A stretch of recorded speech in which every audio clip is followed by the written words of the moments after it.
জাতীয় মহাসভাৰ বিশ্বনাথ জিলাৰ পৰা আৰু আহোম জাতীয় মহাসভা কেন্দ্ৰীয়ভাৱে আজি আমাৰ জ্ঞাতি টংকেশ্বৰ বৰুৱা ডাঙৰীয়া তেখেতক শ্ৰদ্ধাঞ্জলি নিবেদন কৰিবৰ কাৰণে আমি আজি বিশ্বনাথ জিলাৰ অসম আহোম জাতীয় মহাসভা ইয়াত উপস্থিত হৈছোঁ। গতিকে তেখেতৰ মৃত্যুত আমি গভীৰ শ্ৰদ্ধাঞ্জলি জ্ঞাপন কৰিছোঁ আহোম জাতীয় মহাসভাৰ তৰফৰ পৰা, আৰু তেখেতৰ বিদেহী আত্মাই শান্তি কামনা কৰিলোঁ। আৰু লগতে তেখেতৰ শোকসন্তপ্ত পৰিয়ালবৰ্গলৈ আমি আন্তৰিক সমবেদনা জ্ঞাপন কৰিলোঁ। তেখেতে কৰি যোৱা যিখিনি কাম আমি সেইখিনি চিৰদিন আমি মনত ৰাখিবলৈ চেষ্টা কৰিম। তেখেতে যোৱা মূলা গাভৰু মৈদামত যি মেদামাফি অনুষ্ঠান আয়োজন কৰিছিলে, সেই মেদামাফি অনুষ্ঠানত তেখেতে বহু কষ্ট কৰি এটা বৃহৎ অনুষ্ঠান মানে উদযাপন কৰিবলৈ সক্ষম হৈছিল। আমি বিশ্বনাথ জিলা তথা আহোম জাতীয় মহাসভা আজি ইমান উচ্চ স্থানত যে অৱস্থান কৰিবলৈ সক্ষম হ'ল সেই মেদামেফিৰ পৰা।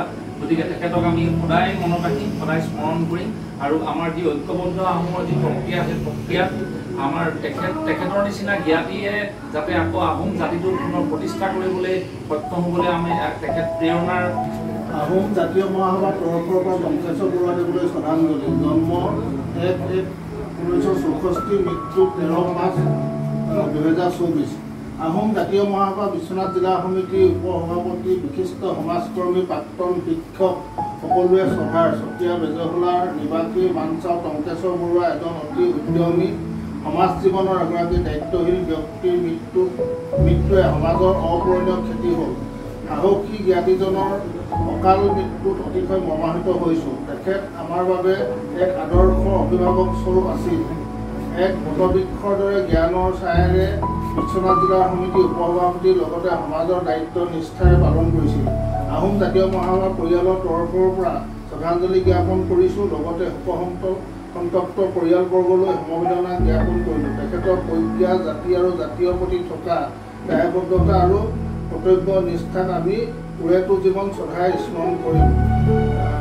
সভাৰে সভাপতি কুণ্ডজ্যোতি লাহন, সভাপতি আহোম জাতীয় মহাসভা পঞ্চেন সভাপতি আহোম জাতীয় মহাসভা অনন্ত গগৈ, সম্পাদক আহোম জাতীয় মহাসভা।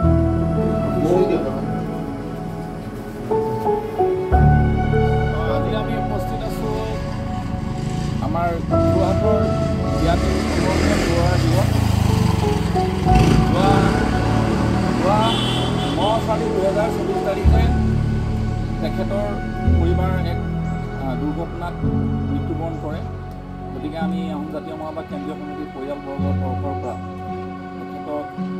তেখেতৰ প্ৰতি শ্ৰদ্ধাঞ্জলি জ্ঞাপন